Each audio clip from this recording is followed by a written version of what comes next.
Assalamualaikum warahmatullahi wabarakatuh. Selamat pagi, teman-teman SD 4 Bioful dan Geothermal. Baik, kali ini kita akan belajar tentang ilmu pengetahuan sosial.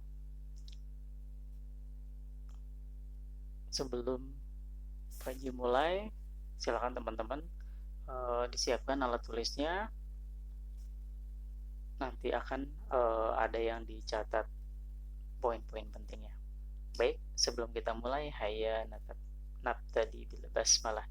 Bismillahirrahmanirrahim. Oke, baik teman-teman SD 4 Bioful dan Geothermal. Kita lihat untuk di layar pertama. Di slide pertama teman-teman itu adalah benua Eropa. Nah, kita akan lebih spesifik lagi nih untuk melihat detail di negara Italia. Dan negara Italia sesuai negara yang kita pilih untuk tema PJBL keempat. Nah, kali ini kita akan belajar tentang keragaman sosial budaya di Italia. Nah, teman-teman, budaya adalah suatu cara hidup yang berkembang dan dimiliki bersama oleh sebuah kelompok dan diwariskan dari generasi ke generasi. Nah, budaya ini jika ingin tetap hidup harus diwariskan dari generasi ke generasi. Jadi, jika teman-teman tidak mewarisi budaya tersebut, ya budaya tersebut maka akan hilang. Contoh budaya kesenian Betawi atau kesenian Jawa seperti wayang. Nah, wayang itu jika tidak diwariskan ke anak cucu kita, maka budaya tersebut akan hilang. Nah, jadi untuk tetap hidup adalah kita harus mewariskan budaya tersebut. Nah, tak luput juga teman-teman seperti bahasa. Sebagaimana juga budaya, bahasa itu juga tidak terpisahkan dari diri manusia, teman-teman. Jadi ketika seorang berusaha berkomunikasi dengan orang-orang yang berbeda budaya, maka disesuaikanlah perbedaan tersebut dengan bahasa. Nah, untuk di Italia sendiri menggunakan bahasa Italiano. Bahkan di Italia sendiri itu mereka lebih suka dengan bahasa Italinya. Jadi mereka tidak terlalu banyak mengenal dengan bahasa Inggris. Jadi untuk turis-turis yang ke Italia itu harus lebih banyak belajar tentang bahasa Italia. Seperti Indonesia juga. Nah, jadi kalau misalnya kita lebih menguatkan bahasa kita di bahasa Indonesia, maka juga orang-orang luar yang datang ke sini akan belajar bahasa Indonesia dan itu juga akan memperkaya bahasa kita di kancah internasional. Baik, kemudian teman-teman di Italia sendiri adalah sebagai dianggap sebagai tempat kelahiran peradaban Barat dan negara yang adikuasa di Italia.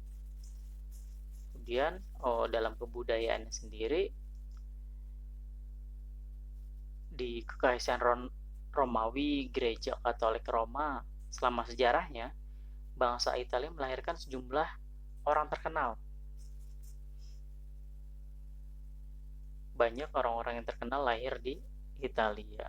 Makanya kemudian untuk kenapa disebut rumah peradaban, banyak orang-orang yang orang-orang terkenal lahir di negara Italia dan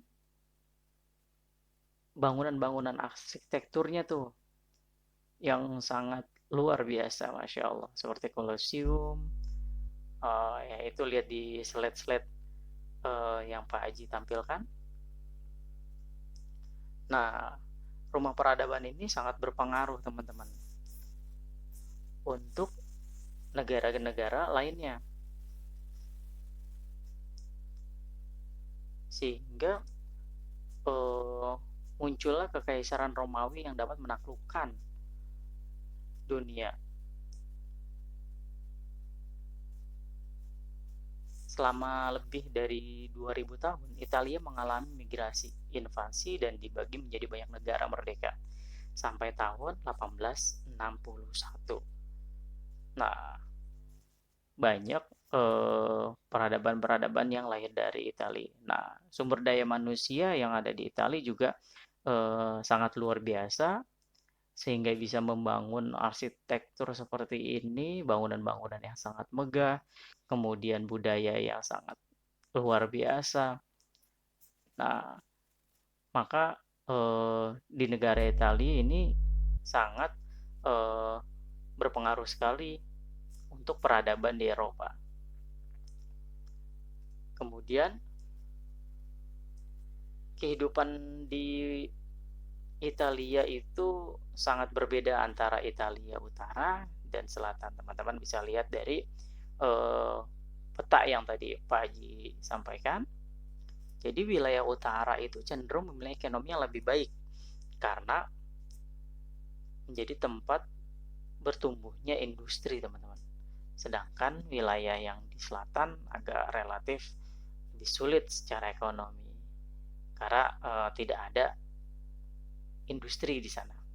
Nah, kemudian penduduk Italianya sendiri itu sangat menghormati dan menyayangi keluarganya. Nah, bahkan penduduk Italia sering berkumpul bersama keluarga dan mengajak anak-anaknya untuk saling berkenalan agar memperluas jaringan keluarga. Nah, bahkan untuk bisnis sendiri itu di Italia seperti merek yang terkenal Fiat. Nah, teman-teman mungkin ada yang tahu tentang merek ini, brand Italia ini untuk produksi mobil. Nah, ini adalah milik keluarga. Jadi karena mereka sangat dekat sekali dengan keluarganya, sampai untuk urusan usaha pun itu menjadi usaha keluarga. Masya Allah, jadi budaya Italia itu sangat kental, teman-teman. Jadi untuk kekeluargaannya sangat luar biasa. Nah, kemudian untuk tradisi sosial. Untuk tradisi sosial di Italia, wah ini teman-teman harus perhatikan juga karena setiap budaya antar negara bahkan antar daerah yang di Indonesia itu pun berbeda-beda. Nah, untuk di Italia sendiri teman-teman, berjabat tangan dengan kontak mata serta senyuman merupakan bentuk sapaan bagi orang-orang Italia. Nah, orang Italia ini cenderung berbicara dengan gerakan tangan dan ekspresi muka yang menonjol. Jadi sangat ekspresif nih orang-orang Italia saat berkomunikasi. Jadi jangan kaget ketika mereka terlihat sangat ekspresif ketika ngobrol satu sama lain. Nah, kemudian ada lagi nih tradisi yang berbeda. Nah, jika bertamu, ternyata teman-teman, jika teman-teman berencana berkunjung, nah ternyata kita untuk memastikan datang terlambat 15-30 menit dari jadwal. Jadi teman-teman misalnya punya janji untuk mengunjungi rumah seseorang yang ada di Italia, misalnya janjian jam 4 sore. Nah, teman-teman diharapkan datang bukan sebelum pukul 4. Bahkan teman-teman harus lewat pukul 4. Nah, maksimal itu setengah 5.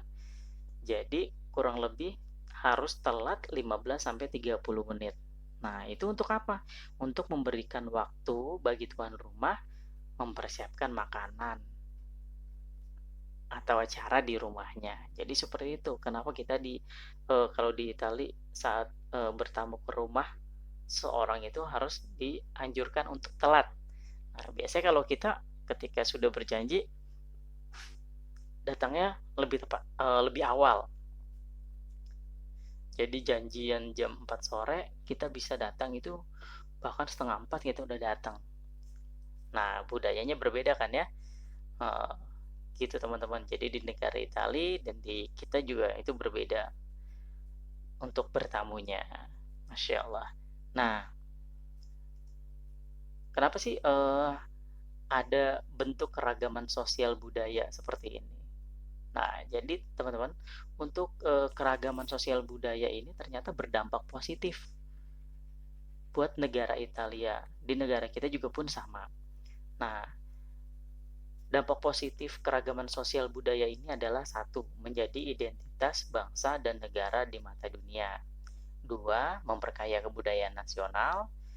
Ketiga, mempererat persaudaraan di negara tersebut, teman-teman. Kemudian empat, menjadi sebagai aset wisata yang menambah pendapatan negara dan menjadikan dan menciptakan lapangan pekerjaan. Nah, dari budaya tersebut menjadi sebuah interesting, jadi membuat daya tarik tersendiri. Jadi orang-orang penasaran ingin ke negara tersebut dan menjadi mendapat pendapatan negara dan menciptakan lapangan pekerjaan juga untuk orang-orang yang ada di Italia, menjadi guide gitu kan, ketika ada turis-turis yang datang. Nah, banyak orang-orang yang jadi tertarik akan budaya tersebut, seperti yang kita bahas tadi terkait bedanya bertamu di sana. Nah, itu menjadi daya tarik juga dari pihak luar, apalagi melihat arsitek-arsiteknya, bangunan-bangunan yang megah di Italia. Nah, kemudian yang kelima, menjadi ikon pariwisata yang dapat menarik wisatawan untuk berkunjung ke Italia. Nah, ini kemudian salah satu yang tadi yang saya sebutkan, bangunan-bangunan yang tadi menjadi rumah peradaban dan bahkan menjadi ikon pariwisata di Italia, seperti Menara Pisa, Colosseum, dan lain-lain. Nah, kemudian keenam, dapat dijadikan sumber pengetahuan. Nah, banyak pengetahuan yang ada di Italia. Nah, teman-teman, dari bangunan-bangunan tersebut dapat diambil sejarahnya seperti apa, kemudian terbentuknya seperti apa, seperti Menara Pisa kenapa bisa menjadi miring. Nah, itu kan jadi sumber pengetahuan buat orang di dalam negerinya, bahkan dari luar negerinya. Nah, kemudian ketujuh, dapat dijadikan sebagai media hiburan yang mendidik. Ini benar sekali, teman-teman. Jadi Menara Pisa, yang Colosseum, museum-museum yang ada di sana, jadikan sebagai media hiburan, walaupun sambil berhibur, tapi itu menjadi pendidikan juga buat kita karena akan menambah pengetahuan. Nah, kemudian yang 8, yang terakhir, menumbuhkan rasa nasionalisme, rasa memiliki dan menghargai. Dengan keragaman sosial budaya ini menjadi jiwa nasional negara orang-orang Italia juga makin tumbuh karena keragaman sosial budaya ini, dan saling memiliki dan menghargai untuk melestarikan budaya yang ada saat ini. Jadi itu adalah teman keragaman sosial budaya yang ada di Italia. Untuk teman-teman sekarang bisa dicatat slide ini ya, keragaman sosial budaya di Italia. Jadi teman-teman mencatat dari tulisan keragaman sosial budaya di Italia sampai poin ke-8, menumbuhkan rasa nasionalisme, rasa memiliki dan menghargai. Silakan di pause videonya, kemudian dicatat di buku. Nanti pekan depan Pak Haji akan melihat catatannya. Baik, mungkin kali ini cukup sekian teman-teman untuk materi ilmu pengetahuan sosial. Tetap semangat dan jaga kesehatan. Kita tutup dengan membaca hamdalah, alhamdulillahirabbil alamin. Assalamualaikum warahmatullahi wabarakatuh.